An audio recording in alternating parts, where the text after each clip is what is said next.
things. It attaches to the SA node and the AV node, but not to ventricle muscle. So anything that attaches to the SA node can control heart rate.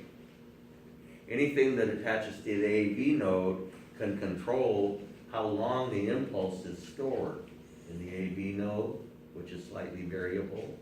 And in that way, you're also controlling heart rate, aren't you? In a more subtle way.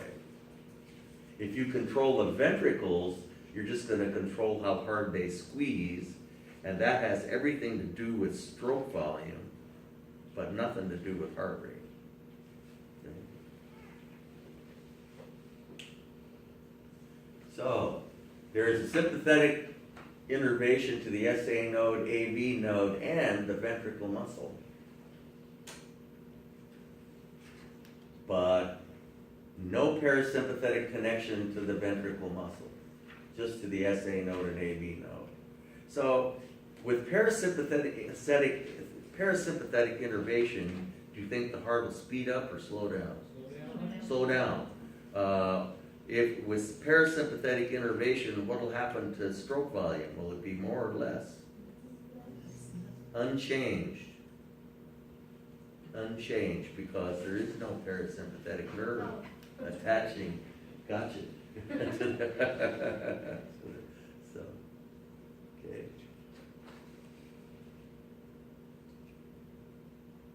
So, here we have parasympathetic nerve stimulated, slows the heart down. This is heart rate over here. Okay.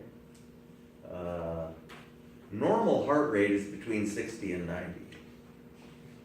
Sympathetic nerve stimulated, it'll speed it up. Sympathetic nerve cut will slow it down. Parasympathetic nerve cut will speed it back up again, and it will beat at the rate of the inherent rate of the pacemaker, which is about 100 beats per minute. You will lose your dual innervation, obviously, if you cut both nerves. Okay?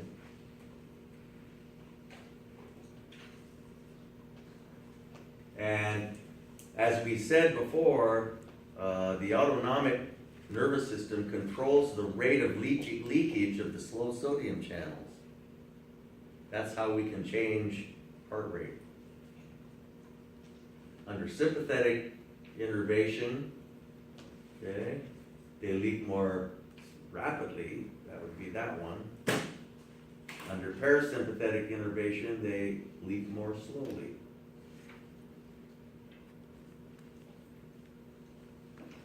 Epinephrine release also raises heart rate. And that's no surprise. Epinephrine is adrenaline. So here we have a little box picture, which is easy enough to read. So if you reduce parasympathetic innervation, if you increase sympathetic innervation or increase adrenaline release, you'll increase heart rate. Okay. So that was control of heart rate. Okay. Pretty straightforward. Sympathetic speeds it up, parasympathetic slows it down. Control of stroke volume. Okay. There are there's several ways that we could control stroke volume. Let's just put it that way. The neural control we call extrinsic control, which means from the outside. And remember, is parasympathetic innervation going to have any effect on stroke volume? No. Good response. But sympathetic will. It'll make the heart squeeze harder. Cardiac ejection fraction will be greater. But here's another one that you may have never heard of, or you may have. It's the so-called intrinsic factor due to a phenomenon called preload. So let's talk about that.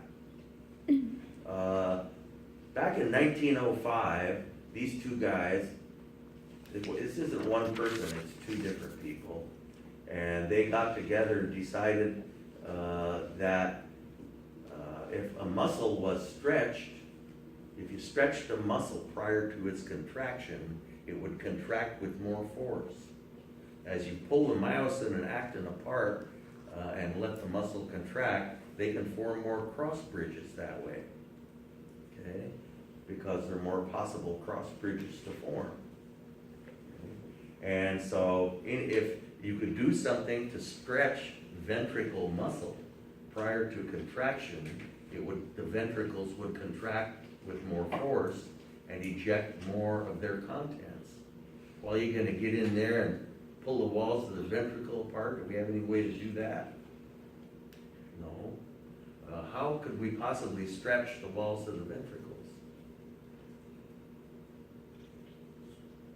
How about filling them with more blood? If you filled them with a little, did something to fill them with a little more blood, like waited a little bit longer between heartbeats, they would end diastolic ventricular volume would be a little greater, which would stretch the walls of the ventricles a little bit. And that additional stretching is called preload. So you see, there's a way that we can actually slow the heart down but yet not compromise cardiac output. And that has to do with preload. Preload is a very chic cardiological term. If you know what preload is, you're on the in crowd. So, okay, people love to throw these cardiovascular words around. So the initial stretch, which is applied to a muscle, is called preload. And preload is synonymous in cardiac examples. It's synonymous with end diastolic ventricular volume. The most blood the ventricles are ever going to have is at the end of diastole, isn't it? Okay, and there's a phase of diastole which is actually called the ventricle filling phase. So if you stretch the muscle, A is the situation where we've stretched the muscle the most. B, we've stretched it not quite so much, and so forth. And so you see the result in the next picture. A, we develop the maximum tension when we stretch the muscle the most. Okay? So this has been proven by experiment. Okay? Preload versus tension of, developed force of ventricular pressure, and this is stretching, this over here, and so you develop a lot of force in systole if you stretch the muscle a little bit. Is the preload before the heart, or is it in the atrium? The preload is in the ventricles. It's stretching the walls of the ventricles. Okay? So here's a great example showing basically the area under the curve is the amount of blood pumped out. It's cardiac output. Okay? So here we see a ventricular contraction and another ventricular contraction. And here we see a PVC. We're not surprised to see that in the PVC not as much blood was pumped out because you didn't maximize preload. There wasn't sufficient time to completely fill the ventricles, so you had less preload in this example. Typically, after a PVC, there's an abnormally long time before the next ventricular contraction. That allows significantly more preload to develop, and so the amount of the cardiac output in your next heartbeat will be way above the normal.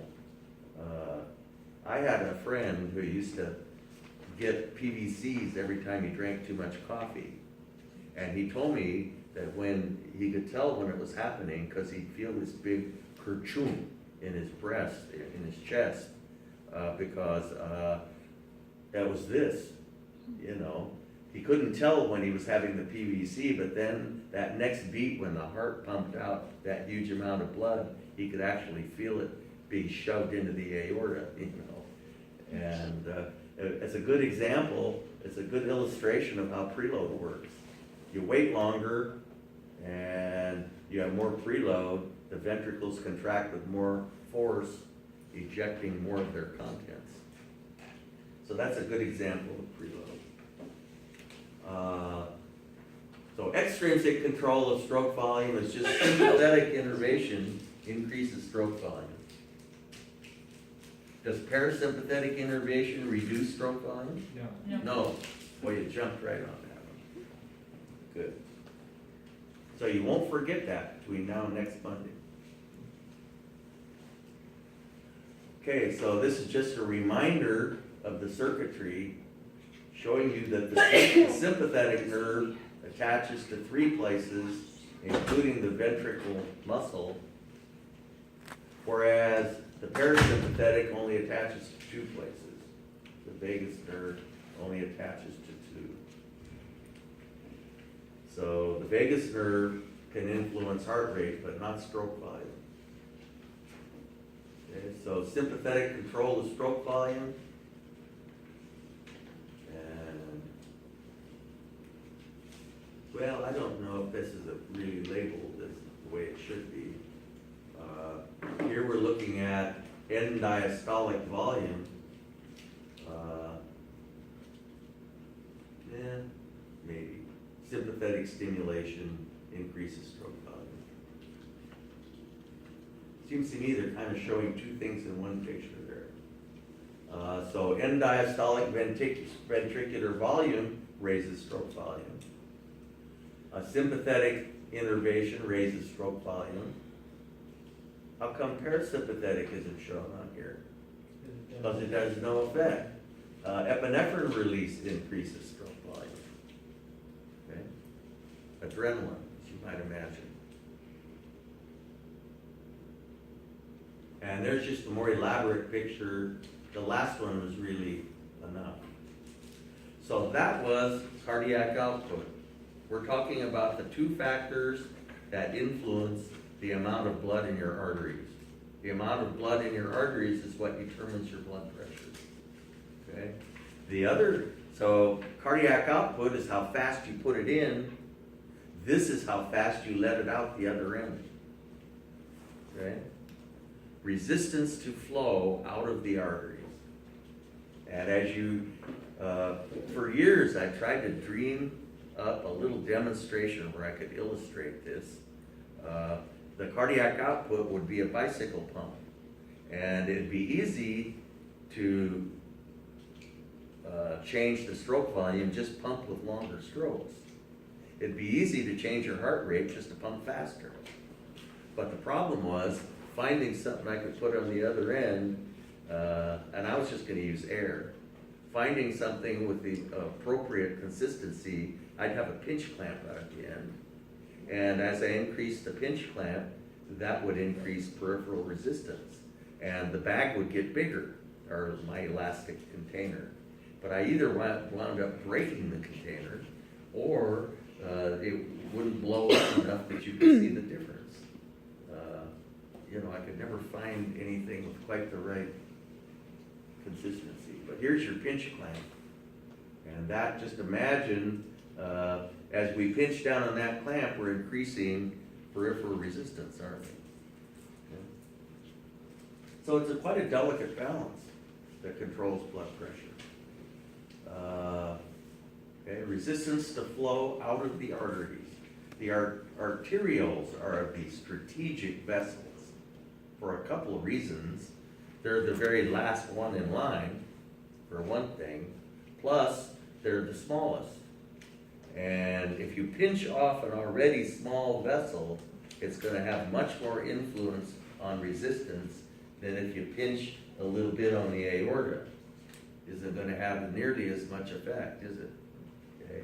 As if you pinch practically microscopic little artery. That'll affect it hugely, especially if you pinch a whole bunch of them.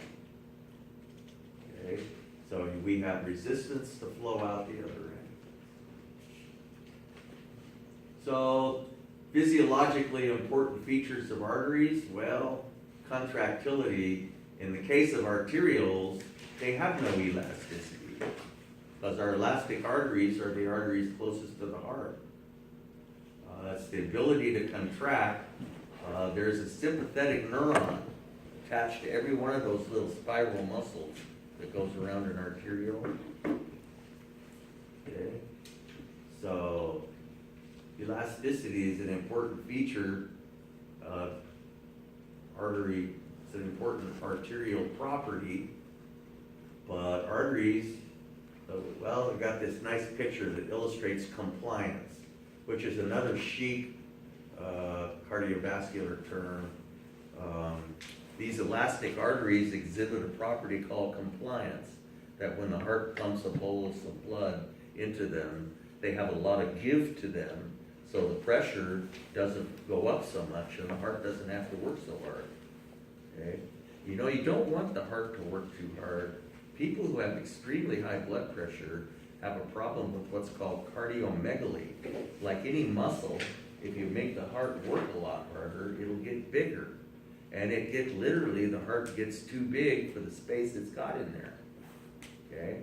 And I've heard of people having to have a third of their heart removed. Just because of, there wasn't enough room. Somehow they managed to live with this high blood pressure, but the heart became so enlarged that they had to have some of it removed.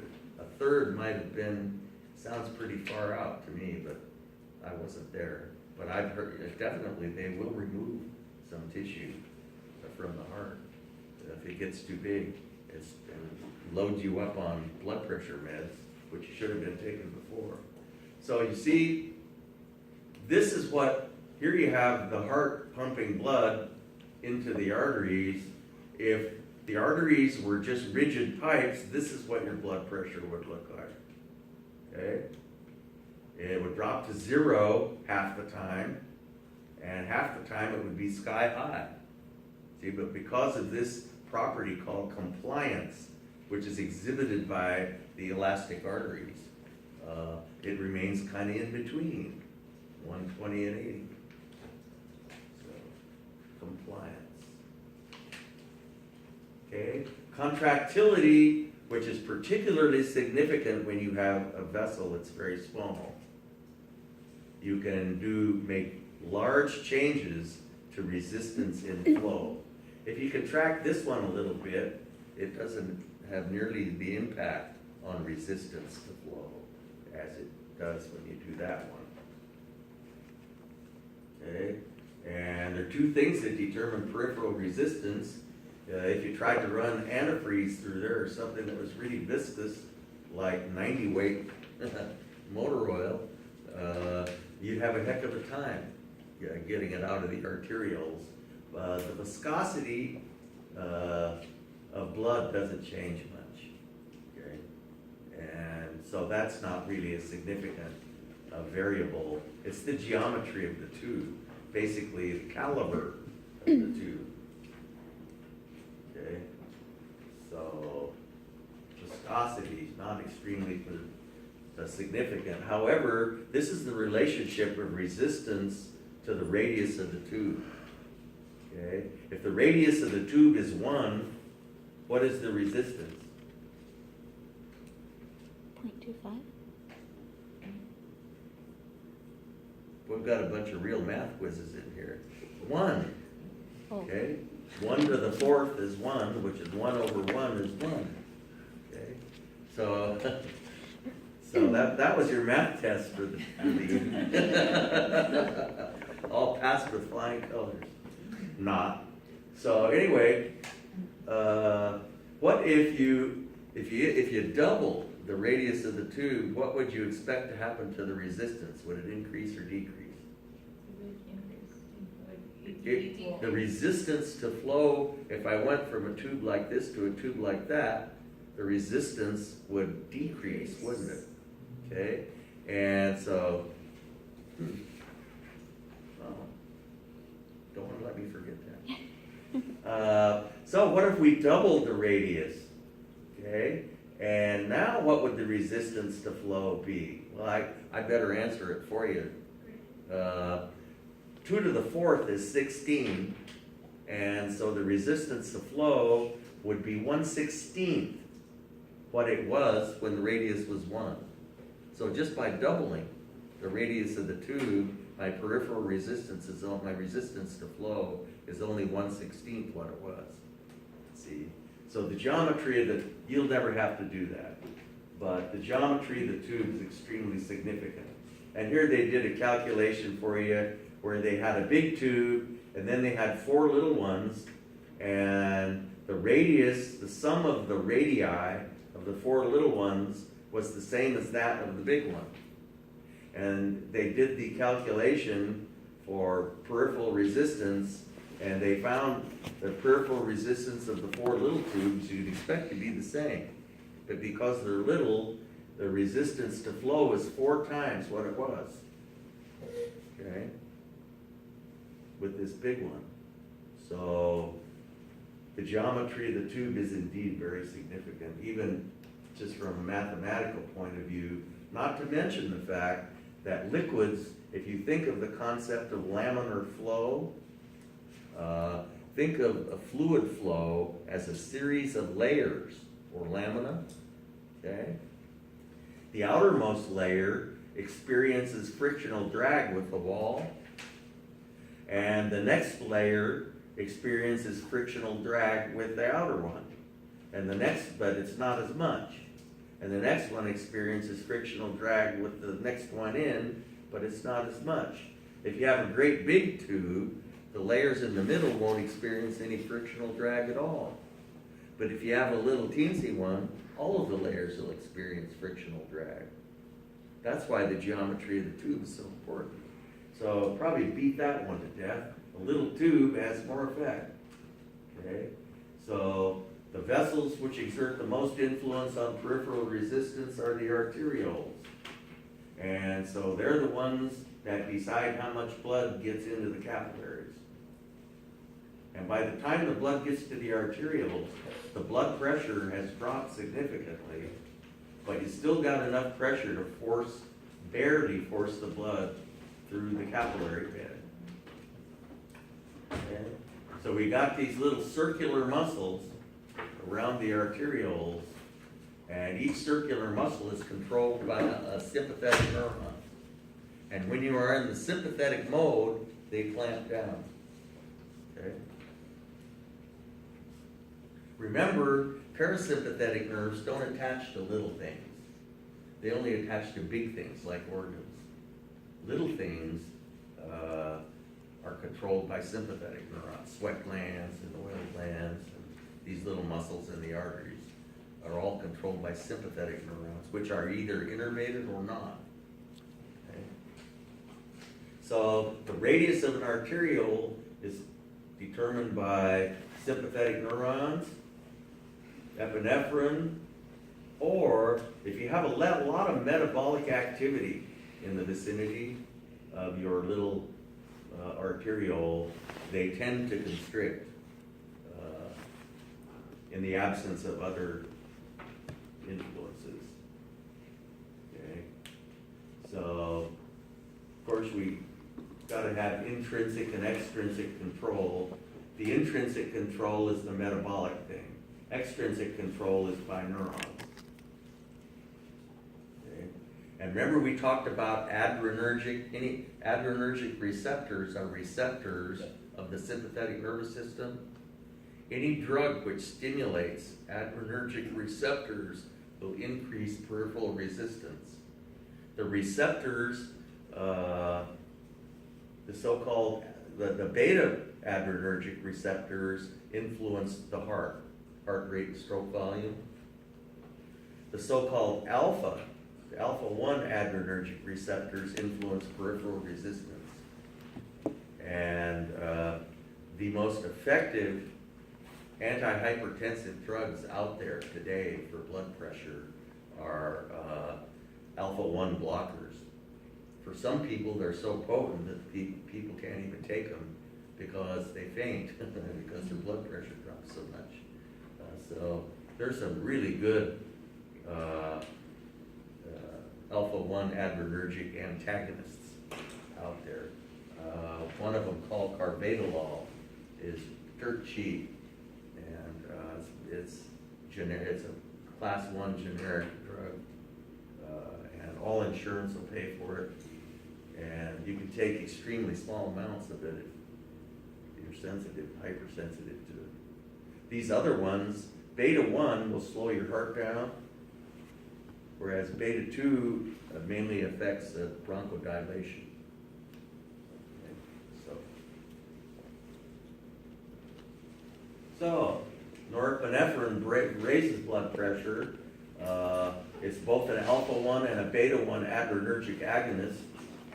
Atenolol, it's sort of the prototype beta blocker, is a beta 1 adrenergic antagonist. Carvedilol is an alpha 1 adrenergic antagonist. Okay. But when you're in shock, they give you norepinephrine because it is both an alpha 1 and a beta 1 agonist. Raises the heck out of your blood pressure in most cases. Okay. Systolic pressure, okay, is, of course, as we said, the maximum pressure that occurs while the heart is contracting.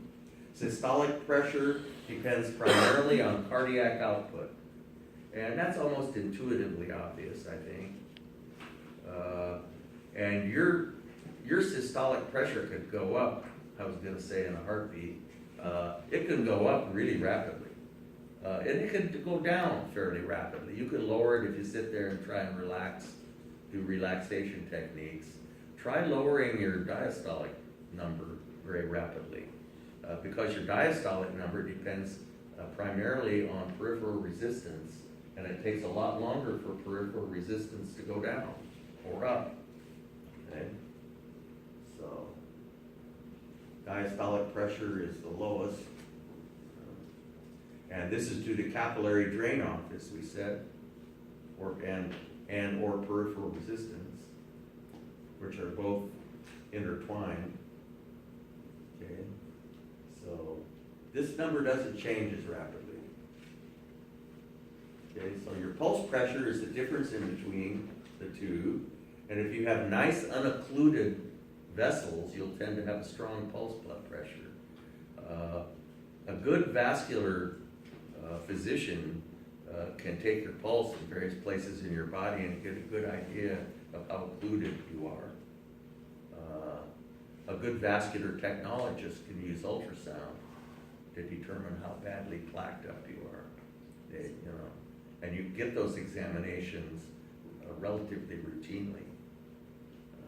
So OIT has, last I heard, they had the only vascular technology program in the country, but they crank out a lot of vascular technologists every year, and they're, it's a very simple procedure. They can do a lot of things with ultrasound these days. Okay, and so here's something we don't need to dwell on, but if you want to see a nice summary, cardiac output and the hormones that are involved, peripheral resistance and the hormones that are involved. Okay, so what determines the distribution of blood to various body regions? It is the arterioles. Okay, and the arterioles control the flow of blood into the capillaries. And there are two basic modes of control. If there's a high degree of metabolic activity in a region, if there's high CO2 and low oxygen, for instance, and lots of other waste products that will stimulate vasodilation of the arterioles, and you'll have blood flowing, perfusing into that region of the body. Okay, but suppose you had high metabolic activity in a whole bunch of different places. We can't send the blood everywhere at once. Then we have reflex control. One of the control centers in the medulla oblongata, a very important one, called the vasomotor center, controls the constriction of all arterioles in the body. So it's a sympathetic controller that sends out sympathetic neurons to every little arteriole in the body. So that's a lot of neurons. Okay? So there's a little sphincter, and plus you got the arterial that can constrict or not, terminal arterial, plus these little sphincters. And if your vasomotor center decides that this region doesn't need blood, it will not only constrict this little arteriole, but it'll close these little sphincters so that the blood, what little blood runs through this system, runs straight through it without dropping off any oxygen or fuel or nutrients. And it'll go somewhere else where it's needed more. Okay, so that's capillary bed components. Okay, and every one of those little sphincters has a sympathetic neuron connecting to it. So I might comment. Here we see a capillary bed that's highly perfused. Here we see one that is being cheated of blood entirely because it's needed more somewhere else. And it's the vasomotor center in the medulla oblongata that determines that. So there's our vascular distribution picture, but this is really a better one. Your typical distribution at rest, okay, there we see at rest, is about a quarter of the blood goes to the digestive system, 4 to 5% to the heart, 20% to the kidneys. So cardiac output to the kidneys is significant because you want the kidneys to remove the waste products. Okay, the brain's going to get 15%, and skeletal muscles don't get that much. On the other hand, if you're heavy exercise, you're going to completely cut off the digestive system, and so it's not good to go for a 5-mile run after you just ate, but everyone knows that, and this is why. Your heart's going to get just the same amount. Okay, surprisingly, your brain gets cheated quite a bit. Okay, but skeletal muscles are going to get 80 to 85% of the blood flow. Okay, so local control, we've said increase in metabolic activity, but reflex control takes over if you're in some crucial situation where a whole bunch of places in your body are under stress. Your vasomotor center will decide where it's sent it. Okay, and your heart and brain will be the #1 priority for that. And the kidneys get just about completely cut off, as does the digestive system, reproductive. Don't need any of that stuff.